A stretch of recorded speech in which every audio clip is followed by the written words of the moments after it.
Magandang araw at welcome back to my YouTube channel. So for today's video, reactionan po natin ang naganap na latest update po ni Kalinga Prab patungkol kay Erica. So si Mr. Jun A nagsalita na.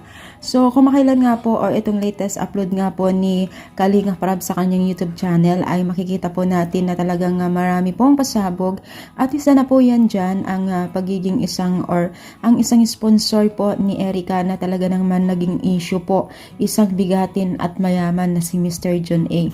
So dito po ay nagsalita na po si Mr. Jun A at syempre tinanggap or pumayag po siya na makausap po ng Team Kalingap na habang sila po ay nagbablog dahil nga po yan po yung hiling ng nakakarami at marami pong nakikurious kay Mr. Jun A. So ngayon po ay hindi naman po pinagkait ni Mr. Jun A ang hiniling po ng nakakarami na netizens, no? Kaya nakakatuwa kasi lahat po ng bagay or mga hiling po ng netizens ay naibibigay po ni Kalinga Prab sa mga netizens at na talaga naman pong napapahanga po ng nakakarami ito kay Kalinga Prab. So dito po ay pinag-usapan nga po ang pabahay na ibibigay kay Erica na talaga naman pong talagang support po si Mr. Jun A kay Erica.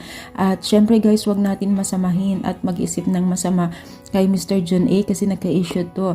May anak na at asawa na to kaya ayaw pong magpakita dahil nga po ayaw po niyang kumbaga yan po yung mga humble na mayayaman, no? Sabi nga ni Kalinga Prab ay mayaman talaga ito at talaga naman pong nagpapasalamat si Kalinga Prab sa kanya, no? Kaya iwasan po natin magsalita kay Mr. Jun A nang hindi maganda, especially rin po kay Erica, no? Dahil tinutulungan po sila ng maayos. So ito po, pakinggan po natin ang mensahe ni Mr. Jun A. Medyo pinag-uusapan nga po yung bahay kasi masyado daw pong malaki and yun nga po, hindi daw po siya practical. Kayo po ba, ano po ba yung ano nyo? Suggestions? Okay lang.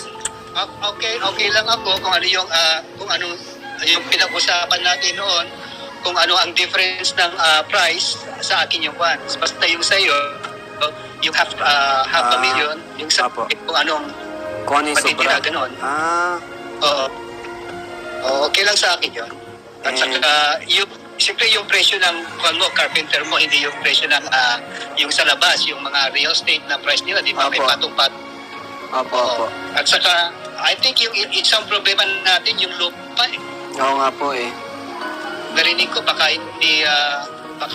walang title yun, baka walang yun, rights only. Magiging problema natin yun. Isa pa yung lupa. Lalo na ang papatayo ay yan. Kailan natin i-follow up kung ano talaga yun sa mga owner, kung pwede nilang lagyan ng i-title nila, gano'n. Siguro ay pag-usapan po natin yan.